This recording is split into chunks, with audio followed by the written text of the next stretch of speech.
سورہ شعراء آیت نمبر 41۔ اعوذ باللہ من الشیطان الرجیم، بسم اللہ الرحمن الرحیم۔ فلما جاء السحرة قالوا لفرعون أئن لنا لأجرا إن كنا نحن الغالبين قال نعم وإنكم إذا لمن المقربين قال لهم موسى ألقوا ما أنتم ملقون فألقوا حبالهم عصيهم وقالوا بعزة فرعون إنا لنحن الغالبون فألقى موسى عصاه فإذا هي تلقف ما يأفكون فألقي السحرة ساجدين قالوا آمنا برب العالمين رب موسى وهارون قال آمنتم له قبل أن آذن لكم إنه لكبيركم الذي علمكم السحر فلسوف تعلمون لأقطعن أيديكم وأرجلكم من خلاف ولأصلبنكم أجمعين قالوا لا ضير إنا إلى ربنا منقلبون إنا نطمع أن يغفر لنا ربنا خطايانا أن كنا أول المؤمنين صدق الله العظيم۔ فلما جاء السحرة قالوا لفرعون أئن لنا لأجرا إن كنا نحن الغالبين۔ تو جب وہ جادوگر آ گئے تو فرعون سے التجا کرنے لگے کہ اگر ہم غالب آ گئے تو پھر ہمارے لیے کوئی اجر تو ہوگا آپ کے ہاں۔ قال نعم وإنكم إذا لمن المقربين۔ فرعون نے جواب دیا کہ ہاں تمہارے لیے اجر بھی ہے اور تمہیں میں اپنے مقربین میں شامل کر لوں گا، یعنی اپنے مصاحبین میں شامل کر لوں گا۔ قال لهم موسیٰ القوا ما انتم ملقون۔ تو حضرت موسیٰ علیہ السلام نے ان جادوگروں سے فرمایا کہ جو تم نے پینترا پھینکنا ہے، جو چال چلنی ہے، چلو جو چلنی ہے۔ فَأَلْقَوْا حِبَالَهُمْ وَعِصِيَّهُمْ وَقَالُوا بِعِزَّةِ فِرْعَوْنَ إِنَّا لَنَحْنُ الْغَالِبُونَ۔ تو ان کے ہاتھوں میں جو رسیاں اور کوئی لاٹھیاں وغیرہ تھیں وہ انہوں نے زمین پہ پھینکی، اور فرعون کی جس کو وہ کہ دو اوتار سمجھتے تھے سورج کا، اس کے نام کے قسم کھا کے کہنے لگے کہ ہم ہی غالب رہیں گے۔ فَأَلْقَى مُوسَىٰ عَصَاهُ فَإِذَا هِيَ تَلْقَفُ مَا يَأْفِكُونَ۔ حضرت موسیٰ علیہ السلام نے جواب میں اپنا عصا پھینک دیا، اور وہ جب اژدہا بن گیا تو اس نے ان سب چیزوں کو نگلنا شروع کر دیا جو انہوں نے پھینکی تھی۔ فَأُلْقِيَ السَّحَرَةُ سَاجِدِينَ۔ تو جادوگر مہان سجدے میں پڑ گئے۔ قالوا آمنا برب العالمین۔ وہ کہنے لگے کہ ہم ایمان لائے اس رب العالمین پر، رب موسیٰ و ہارون، جو کہ حضرت موسیٰ اور حضرت ہارون علیہ السلام کا رب ہے۔ قال آمنتم له قبل ان آذن لكم۔ فرعون غصے میں بھر گیا اور کہنے لگا کہ میری اجازت سے پہلے ہی تم ایمان لے آئے۔ انه لکبیرکم الذی علمکم السحر۔ یہ تو یعنی حضرت موسیٰ علیہ السلام کا کہنے لگا کہ یہ تو کوئی تمہارا گرو نظر آتا ہے کہ جس نے تمہیں یہ سارا جادو سکھایا ہے۔ فلسوف تعلمون۔ تو اب عنقریب میں تمہیں سزا دوں گا، تم دیکھ لو گے۔ لَأُقَطِّعَنَّ أَيْدِيَكُمْ وَأَرْجُلَكُمْ مِنْ خِلَافٍ وَلَأُصَلِّبَنَّكُمْ أَجْمَعِينَ۔ میں تمہارے ہاتھ اور پاؤں الٹی سمت سے کاٹ دوں گا اور پھر تمہیں سب کو پھانسی دوں گا۔ قالوا لا ضَيْرَ إِنَّا إِلَىٰ رَبِّنَا مُنْقَلِبُونَ۔ وہ کہنے لگے کوئی حرج نہیں، جب تم یہ کام کرو گے تو ہم اپنے رب کی طرف چلے جائیں گے۔ اِنَّا نَطْمَعُ أَن يَغْفِرَ لَنَا رَبُّنَا خَطَايَانَا أَن كُنَّا أَوَّلَ الْمُؤْمِنِينَ۔ اور ہمیں یہ بھی امید ہے کہ ہمارا رب ہماری سابقہ خطاؤں کو معاف کر دے گا، اس سبب سے کہ سب سے پہلے ہم ایمان لانے والے بنے۔ یہ اس میدان مقابلہ کا احوال ہے آج کے اس درس میں کہ جو فرعون نے اپنی مرضی سے سارا وہ انتظام کیا، اور مقصد اس کا سیاسی میدان میں حضرت موسیٰ علیہ السلام کو لوگوں کے سامنے شکست دے کے یہ ثابت کرنا تھا کہ یہ ہے تو جادوگر، لیکن کم تر درجے کا. ہمارے پاس اس سے بڑے بڑے جادوگر ہیں، وہ مجھے رب تسلیم کرتے ہیں، یہ کہتا ہے کہ رب العالمین کوئی اور ہے. تو جب سب لوگوں کے سامنے اس چیز کی حقیقت واضح ہوگی تو ہماری بات کا وہ وزن بھی ہوگا. جو ہمارا نیریٹو ہے کہ میں رب العالمین ہوں، اس کو مزید تقویت ملے گی. وہ مزید یعنی قوی ہوگی، مزید اوتاریت کا وہ جو نظریہ تھا وہ اس کو لے کے مزید ہم آگے بڑھیں گے. تو جب وہ میدان سج گیا تو جادوگر آ گئے. جیسے اس نے، وہ تو بادشاہ تھا، اس نے بلائے سب سارے ملک سے، تو جادوگر آ گئے. تو آتے ہی انہوں نے سب سے پہلے پیشہ ور جو کام کرنے والے ہوتے ہیں تو وہ تو پہلے اپنی اجرت کے بارے میں بات کرتے ہیں، جبکہ انبیاء اور رسول ان کی اجرت تو اللہ کے ہاں ہے. اسی سورہ مبارکہ میں آگے 6 دفعہ یہ بات آئے گی، وَمَا أَسْأَلُكُمْ عَلَيْهِ مِنْ أَجْرٍ، کہ انبیاء کے رسول اپنی امتوں کو کہہ رہے ہیں جب توحید کی دعوت دیتے ہیں کہ اس چیز کا میں کوئی تم سے اجر تو نہیں مانگ رہا کہ میں تمہارے لیے کام کر رہا ہوں، تمہاری دنیا اور آخرت بنانے کے لیے کام کر رہا ہوں تو تم مجھے کوئی بدلہ دو. ہر نبی نے یہ بات کہی. یہاں پہ وہ جادوگر ہیں، پیشہ ور جادوگر ہیں، تو پیشہ ور لوگوں کی طرح پہلے وہ اپنے معاوضے کی بات کرتے ہیں. انہوں نے فرعون سے کہا کہ جب ہم غالب آ جائیں گے تو پھر ہمارے لیے کچھ نہ کچھ اجر بھی تو حضور کے ہاں ہوگا. ان لنا لاجرا ان كنا نحن الغالبین. قال نعم. اب اس میں ان كنا غالبین میں اصل میں جو لفظ ہے پورا وہ ہے لأن كنا، جو لام تملیک کا ہے اس کو عربی قاعدے کے مطابق محذوف کر لیا گیا، تو ان كنا غالبین وہ بن گیا کہ یعنی جب ہم غالب آئیں گے تو پھر ہمارے لیے اجر اس اجرت کے حساب سے ہونا چاہیے، وہ تم ہمیں دو گے. قال نعم وانکم لمن المقربین. اس نے کہا ہاں اجر تو جو ہے، جو اس کی اجرت ہے کہ جیسے میں نے کل کے درس میں بتایا تھا کہ اس نے تو سب لوگوں کو کہا کہ تمہیں اس لیے اکٹھا کیا ہے کہ یہ ہمارے قومی ہیرو ہیں، یہ ہمارا دفاع کریں گے، ورنہ بنی اسرائیل قبضہ کر لیں گے اقتدار پہ جیسے پہلے کیا تھا انہوں نے. تو قومی ہیرو جو ہیں ان کی جیت کے لیے تم بک اپ کرو گے، تم تالیاں بجاؤ گے، تم سارا کچھ کرو گے، ان کی حوصلہ افزائی کے لیے اکٹھے کیے گئے ہو. تو اس نے کہا کہ میں تمہیں اجرت بھی دوں گا اور تمہیں اپنے مقربین میں، درباریوں میں، مصاحبین میں شامل کر لوں گا.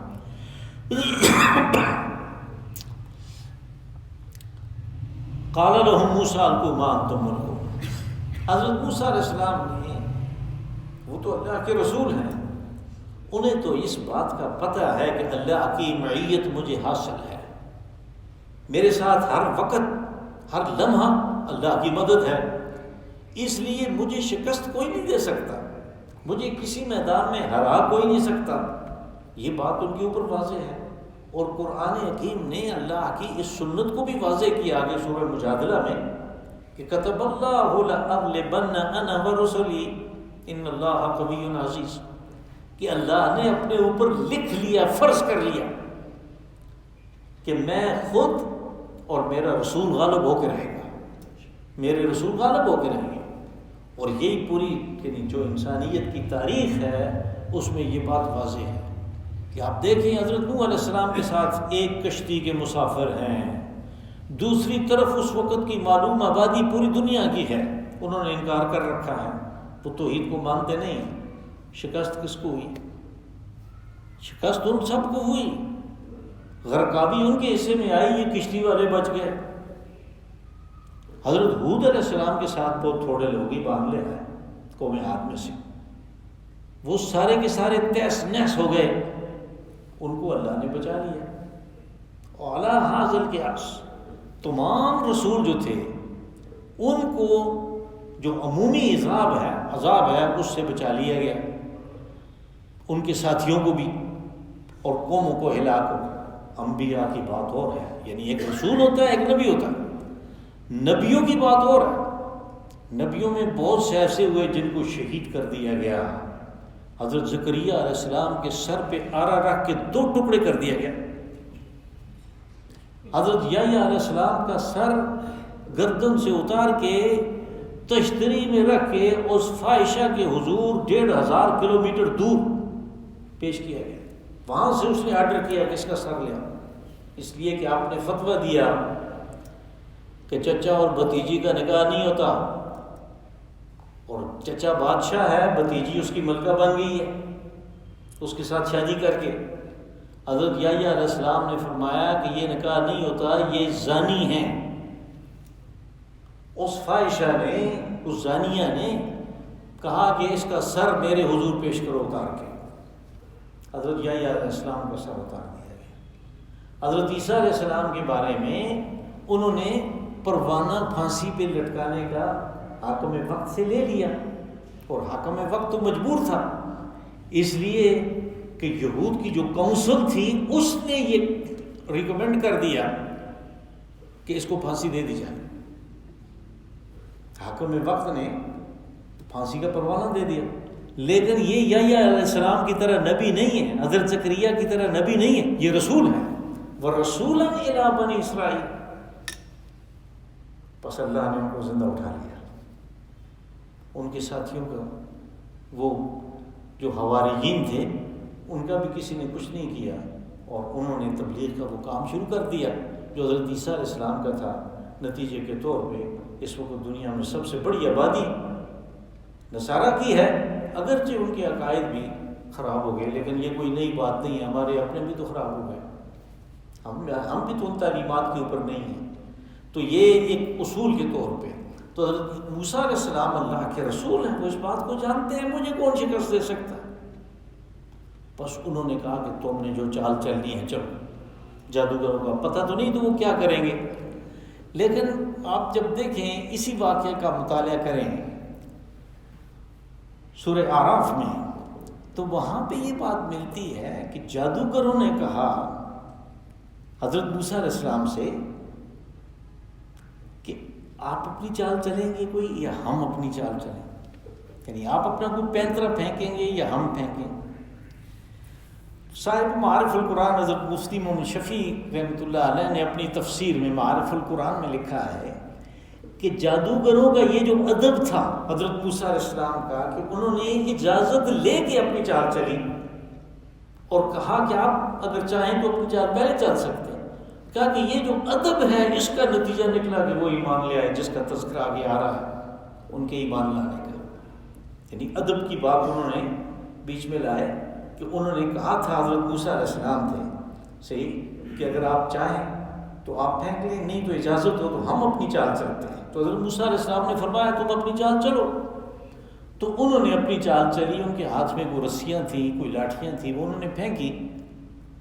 تو وہ یہاں پہ تو اس چیز کا تذکرہ نہیں ہے، لیکن دوسری جگہوں میں قرآن پاک میں نہیں ہے، لیکن مختلف تفسیروں میں یہ چیز ہے کہ وہ سانپوں کی طرح رینگنے لگیں. اور ایک فارسی زبان میں تفسیر ہے، آدھی ہے تفسیر حسینی، اس میں یہ لکھا ہوا ہے کہ ان کی یہ جو رسیاں تھیں اور جو لاٹھیاں تھیں یہ اصل میں اندر سے کھوکھلی تھی، یعنی ان میں وہ چھوٹے سوراخ کو کیا کہتے ہیں، جیسے نیڈل ہوتی ہے جس سے ٹیکا لگاتے ہیں، کیپلری، ان کیپلریز میں مرکری بھرا ہوا تھا، پارا سیماب، اور وہ دھوپ کا تھی کیونکہ سورۃ طٰہٰ میں ہے کہ دوپہر کا وقت انہوں نے مقرر کیا. تو اس دھوپ میں جب انہوں نے وہ چیز اپنی پھینکی تو وہ پارا گرم ہوا، تو وہ پھیلنے کی وجہ سے وہ رسیاں حرکت کرنے لگ گئی. وہ چیز جو تھی جس کے اندر وہ تھا، وہ واللہ عالم کیا تھا، لیکن کچھ انہوں نے نظر بندی کی کہ جس کا یعنی جو ان کا جادو نظر آتا تھا یا نظر بندی نظر آتی تھی کہ وہ فَأَلْقَوْا حِبَالَهُمْ وَعِصِيَّهُمْ وَقَالُوا بِعِزَّةِ فِرْعَوْنَ إِنَّا لَنَحْنُ الْغَالِبُونَ. تو انہوں نے فرعون کے اقبال کی قسم کھائی کہ فرعون کے اقبال کی قسم ہے کہ ہم غالب آئیں گے، یعنی یہ ہماری چال بڑی کامیاب ہے. اب فرعون کے اقبال کی قسم اس لیے کھائی کہ فرعون تو اپنے آپ کو سب سے بڑے دیوتا کا اوتار کہتا تھا، تو یہ اس کے اندر ایک مذہبی رنگ ہے. بالکل ایسے ہی جیسے لوگ ہمارے ہاں کسی کو یعنی کہتے ہیں کہ اللہ کی قسم یہ ہوگا، اس لیے کہ اللہ ہمارا معبود ہے، ان کا معبود فرعون ہے، وہ اس کے اقبال کی قسم کھا رہے ہیں کہ ہم غالب رہیں گے، یعنی اس اوتار کی، سورج دیوتا کے اس اوتار کی برکت ہمارے ساتھ شامل ہے۔ فَأَلْقَىٰ مُوسَىٰ عَصَاهُ فَإِذَا هِيَ تَلْقَفُ مَا يَأْفِكُونَ، تو حضرت موسیٰ علیہ السلام نے اس کے جواب میں اپنا عصا پھینک دیا۔ دوسری جگہوں پہ ہے کہ حضرت موسیٰ علیہ السلام کو وحی ہوئی، فَأَوْحَيْنَا إِلَىٰ مُوسَىٰ أَنْ أَلْقِ عَصَاكَ، ہم نے موسیٰ کی طرف وحی کی کہ تم اپنا عصا پھینکو، فَإِذَا هِيَ تَلْقَفُ مَا يَأْفِكُونَ، تو جب پھینکا تو وہ اسی طرح کا اجدہا بن گیا، اور اس نے وہ ساری رسیاں جو ہیں نگل لیں۔ یعنی نہ صرف یہ کہ جادو ختم ہو گیا، بلکہ جس چیز کے اندر جادو تھا وہ چیز بھی ساری ختم ہو گئی۔ اب آگے جو بات ہے کہ فَأُلْقِيَ السَّحَرَةُ سَاجِدِينَ، یہاں حضرت موسیٰ علیہ السلام کوئی دعوت نہیں دے رہے، کوئی تبلیغ نہیں کر رہے، کچھ بھی نہیں ہے، ان کے جواب میں عصا پھینکا تو سارے لوگ تماشا دیکھ رہے ہیں، اور وہ جو جادوگر ہیں جو مقابلے کے لیے آئے تھے وہ سجدے میں پڑ گئے۔ اس کی ایک وجہ ہے، وجہ یہ ہے کہ یہ جادوگر ہے جو سمجھتا ہے کہ یہ چیز جادو ہے اور یہ چیز معجزہ ہے۔ عام آدمی جادو اور معجزہ میں ظاہری فرق نہیں کر سکتا، لیکن جادوگر کے لیے یہ فرق کرنا بڑا آسان ہے، اس لیے کہ اس نے سب کچھ سیکھا ہوا ہے، اور وہ جان سکتا ہے کہ یہ جادو نہیں ہے، یہ اس سے کوئی آگے کی چیز ہے۔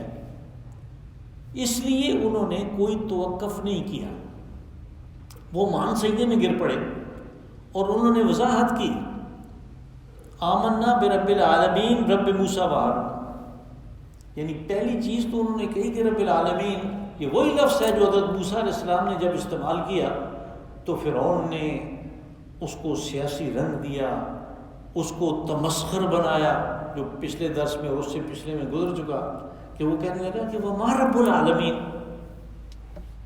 یعنی یہ رب العالمین کیا چیز ہے، اس لیے کہ وہ تو رب العالمین کو اس نے ایک پتھر کے طور پہ، ایک اسٹیچو کے طور پہ، ایک بت کے طور پہ، اس قسم کی چیز کے طور پہ کہ جس میں جان کوئی نہیں ہے، ماں کا لفظ استعمال ہوا، ورنہ تو من استعمال ہوتا اگر جاندار ہوتا، تو اس نے تمسخر اڑایا رب العالمین کا۔ یہاں جادوگر کہہ رہے ہیں کہ آمنا برب العالمین، یعنی اس فرعون کو جواب اس کے اپنے بلائے ہوئے جادوگروں سے ملا کہ آمنا برب العالمین۔ پھر انہوں نے مزید وضاحت کی رب موسیٰ و ہارون، کہ جس کو تم ماننے کے لیے تیار نہیں ہو کہ یہ رسول ہے، جس کے بارے میں تمہارا خیال ہے کہ یہ غلام قوم کا فرد ہے، یہ ہے کہ ہمارا ان کے اوپر پورا کنٹرول ہے، وہ جو سورہ اعراف میں ہے وَإِنَّا فَوْقَهُمْ قَاهِرُونَ، کہ ان کے اوپر تو ہمارا کنٹرول ہے، ہم جیسے چاہیں گے یہ بولیں گے، یہ کریں گے، یہ صرف ہماری بات کو مانیں گے، اس لیے کہ غلام ہیں۔ اور غلاموں کا تو یہی ہے کہ وہ تو آقا کے حکم کے انتظار میں ہوتا ہے، ہم سے زیادہ کس کو پتہ ہے اس بات کو، اس لیے کہ ہم پہ تو گزر رہی ہے اور ہم پہ تو گزری ہے۔ تو وہ تو اسی طرح کے غلام تھے بنی اسرائیل، تو انہوں نے کہا کہ رب العالمین پہ میں ایمان لاتا ہوں جو موسیٰ اور ہارون کا رب ہے، یعنی تم نہیں ہو، موسیٰ اور ہارون کے رب پہ ایمان لاتے ہیں۔ قال آمنتم لہ قبل ان آذن لکم، اب اس میں یہ ہے کہ وہ فرعون ایک سیاستدان کے طور پہ سامنے آیا کہ بھائی اگر تمہیں اس بات کی سمجھ آ گئی تھی کہ یہ کوئی اچھا آدمی ہے، یہ کوئی ٹھیک آدمی ہے، یہ اچھی چیز بتا رہا ہے، تو پہلے ہمارے ساتھ بات کرو، پھر ہم فیصلہ کریں گے، تم اپنے آپ سے ہی مان لے آئے۔ قبل ان آذن لکم، یعنی میری اجازت کے بغیر، میرے مشورے کے بغیر، مجھ سے بات کیے بغیر پہلے ہی تم ایمان لے آئے، یہ بڑا جرم بن گیا ان کا فرعون کی نظر میں۔ اس نے کہا اب لوگوں کو جو بہت زیادہ متاثر ہو گئے، چاروں طرف لوگ اکٹھے ہیں، تو انہوں نے تو ظاہر اثر قبول کرنا ہے کہ اس میدان میں کیا اشر ہوا ہمارے جادوگروں کا، اور حضرت موسیٰ علیہ السلام کو کس قسم کی فتح حاصل ہوئی، تو اس اثر کو زائل کرنے کے لیے فرعون نے اس معاملے کو ایک سیاسی رنگ دیا. کہا کہ مجھے ایسے معلوم ہوتا ہے کہ یہ ایک سازش ہے، اور جو تم جادوگروں نے اس شخص کے ساتھ مل کے، موسیٰ علیہ السلام کے ساتھ مل کے کی ہے، اور یہ سازش یہ ہے کہ میدان میں تم شکست قبول کرو گے، تم ایمان لاؤ گے، اور یہ سارے لوگ جو ہیں یہ بگڑ جائیں گے، ہمارے باپ دادا کے مذہب سے بگڑ جائیں گے. تو مجھے ایسے معلوم ہوتا ہے کہ یہ تمہارا گرو ہے. اِنَّهُ لَكَبِيرُكُمُ الَّذِي عَلَّمَكُمُ السِّحْرَ، کبیر سے مراد یعنی یہ تمہارا بڑا ہے. تو جادوگروں کے بڑے جو ہیں وہ گرو ہیں، یہ تمہارا گرو ہے، اس نے تمہیں جادو بھی سکھایا ہے، اور اس نے تمہیں یہ سارا یہ سوانگ جو ڈھونگ رچایا ہے میدان میں شکست کھانے کا، یہ اس لیے ہے کہ یہ سارے لوگ جو ہیں یہ گمراہ ہو جائیں، تمہارے طریقے پہ آ جائیں، اس کو رسول مان لیں، اس کے رب کو رب العالمین مان لیں، اور مجھے رب العالمین کہنا چھوڑ دیں. یعنی یہ اس نے ایک سیاسی رنگ دیا. لوگوں کے اوپر جو تاثر ہو رہا تھا، جو اثر وہ قبول کر رہے تھے، اس کو توڑنے کے لیے. فَلَسَوْفَ تَعْلَمُونَ، اب اس نے ان کو دھمکی دی کہ عنقریب تم جان لو گے کہ میں تمہارے ساتھ کیا کرنے والا ہوں. لَأُقَطِّعَنَّ أَيْدِيَكُمْ وَأَرْجُلَكُمْ مِنْ خِلَافٍ، کہ میں تمہارے ہاتھ اور پاؤں الٹی سمت سے کاٹ لوں گا. یعنی دائیں ہاتھ اور بایاں پاؤں، یا بایاں ہاتھ اور دائیں پاؤں اور ہاتھ الٹی سمت سے، من خلاف الٹی سمت سے الٹے کاٹ لوں گا، کہ وہ بالکل ایک تکیہ سا بنا کے رکھ دوں گا میں تمہیں. تو یہاں پہ تو بیچ میں وہ سما کا لفظ نہیں ہے، دوسری جگہ پہ سما ہے. وہ سما جو ہے وہ اس بات کی وضاحت کرتا ہے کہ میں تمہارے یہ تکیہ سا بنا کے ہاتھ پاؤں کاٹے ہوئے پڑے ہیں میدان میں، یہ تمہیں میں چھوڑ دوں گا. پھر ایک وقت گزرے گا، سما یعنی بود ہے، اس کے اندر ایک بود ہے، ایک وقت گزرے گا تو اس کے بعد میں تم سب کو پھانسی دوں گا. وہاں پہ ہے ثم لأصلبنکم اجمعین، یہاں پہ ہے ولأصلبنکم اجمعین. یہ کرنے کے بعد، یعنی ویسے بھی جب پھانسی دینی ہے تو کاٹنے کا کیا فائدہ ہے؟ کاٹنے کا یہ ہے کہ لوگ دیکھیں سب کہ ان کا حشر کیا ہوا ہے. ہاتھ پاؤں کاٹ کے جب چھوڑیں تو لوگ دیکھیں کہ ان کا حشر کیا ہوتا ہے. جو یعنی فرعون کو رب نہیں مانتے، ان کا انجام کیا ہوتا ہے. لَأُصَلِّبَنَّكُمْ أَجْمَعِينَ، کہا کہ تم سب کو میں پھانسی دے دوں گا.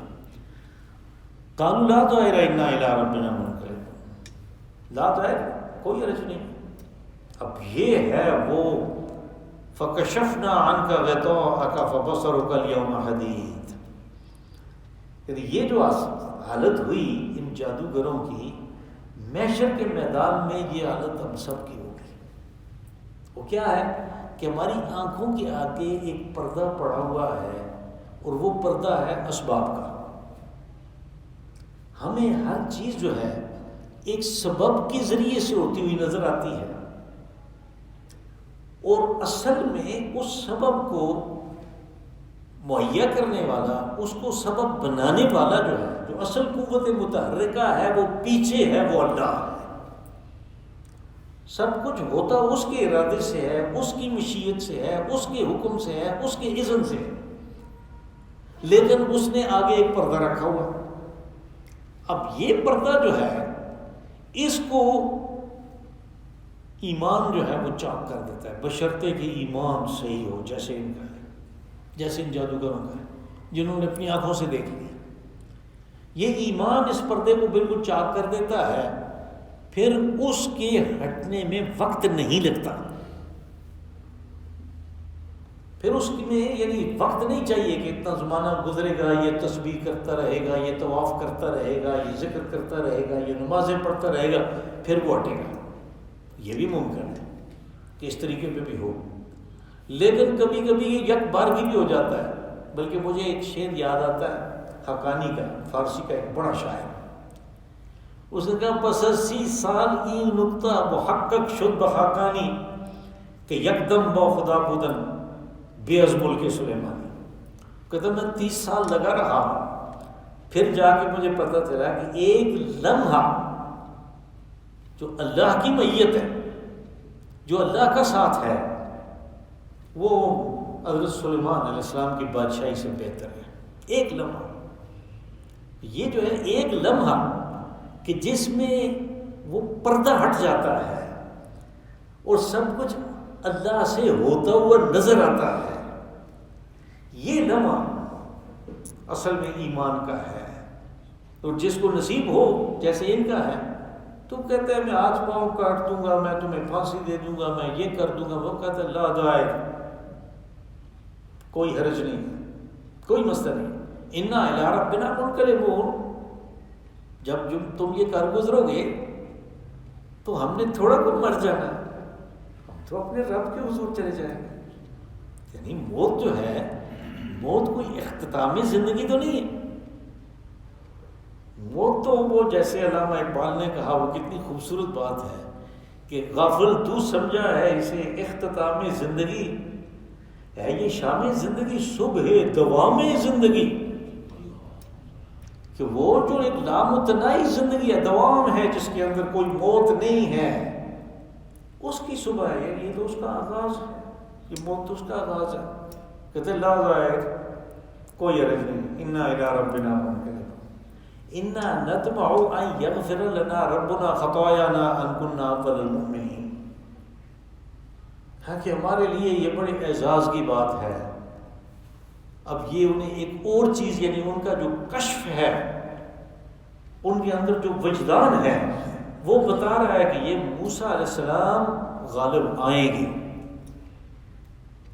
اور یہ قلمرو اور دوسرا سب کچھ وہ ان کے قبضے میں جائے گا، اور یہ شخص برباد ہوگا، یہ فرعون اپنے لاؤ لشکر سمیت تباہ ہوگا. تو اس الہام کے، اس القاء کے پیش نظر وہ کہتے ہیں کہ جب ہم سب سے پہلے ایمان لے آئے، یعنی بعد میں تو بہت لوگ ایمان لائیں گے. اب دیکھیں حضرت موسیٰ علیہ السلام جب ہجرت کر گئے تو پھر صحرائے طیہ میں ان کا انتقال ہو گیا، تو ان کے جو نائب تھے یوشع بن نون، ان کی سرکردگی میں بنی اسرائیل نے حملہ کیا آگے بڑھ کے، تو ارض مقدس کا پہلا شہر عریخہ فتح کیا، اور انہوں نے اس اسلامی سلطنت کی بنیاد رکھی. پھر وہ سلطنت کتنی بڑی ہوئی، وہ دنیا کی ایک عظیم سلطنت بنی حضرت سلیمان علیہ السلام کے زمانے میں. تو یہ جو ہیں یہ اس پہ سب سے پہلے ایمان لانے والے ہیں. اب ان کا کیا مقام ہوگا؟ یعنی دیکھیں اس کو، اس کے تناظر میں دیکھیں کہ رسول اللہ صلی اللہ علیہ وسلم غار حرا سے تشریف لاتے، حضرت ابو بکر صدیق ان کے دوست ہیں، تو وہ صرف اپنا واقعہ سناتے ہیں. وہ تو نہیں کہتے کہ میں رسول ہوں اور یہ کلمہ ہے یہ تم نے پڑھنا ہے، کچھ بھی نہیں کہا، صرف واقعہ سنایا کہ غار حرا میں میرے ساتھ یہ ہوا. تو حضرت صدیق اکبر رضی اللہ عنہ نے فرمایا کہ صدقت یا رسول اللہ. ان کو کیسے پتہ چلا کہ یہ اللہ کے رسول ہیں؟ ابھی تو انہوں نے کہا ہی نہیں ہے، ابھی تو انہوں نے نہیں کہا. بالکل اسی طرح جیسے ان کو پتہ چلا کہ یہ اللہ کے رسول ہیں اور وہ سب سے پہلے ایمان لانے والے بنے، تو ان کا کیا مقام ہے. یعنی آپ، میں تو نہیں پڑھتا ہوں لیکن مختلف جمعہ جب خطبہ حضرات، جب خطیب حضرات خطبہ پڑھتے ہیں تو وہ اس میں حضرت صدیق اکبر کے جو مناقب ہیں وہ بیان کرتے ہیں، وہ حدیث کے مناقب ہیں. یعنی انبیاء کے بعد دنیا میں سب سے عظیم ہستی جو ہے وہ ابوبکر صدیق ہیں، اولا پہلا مومن. وہ کہہ رہے ہیں کہ جب ہم سب سے پہلے ایمان لانے والے بنے، بعد میں تو لاکھوں ہوں گے بنی اسرائیل میں سے بھی اور غیر بنی اسرائیل میں سے بھی جو موسیٰ علیہ السلام کی تعلیمات کو، شریعت کو تسلیم کریں گے. ہم سب سے پہلے ہیں، تو ہمیں یہ امید ہے. نطمع، لالچ کو کہتے ہیں. تو لالچ کیا ہے؟ ابھی تو لالچ ہوتی ہے، ایک امید ہوتی ہے کہ ہمیں امید ہے کہ جو پہلے اتنی بڑی زندگی ہم نے گزار لی گناہوں کی، سحر کرتے تھے، جادو کرتے تھے اور یہ کفر ہے، تو کہا کہ ہمیں امید ہے کہ اس پہلے ایمان لانے کی وجہ سے وہ معاف ہو جائے گا، زندگی موت کا کوئی مسئلہ نہیں. اللہم صلی وسلم وبارک وانعم علی عبدک ورسولک ونبیک محمد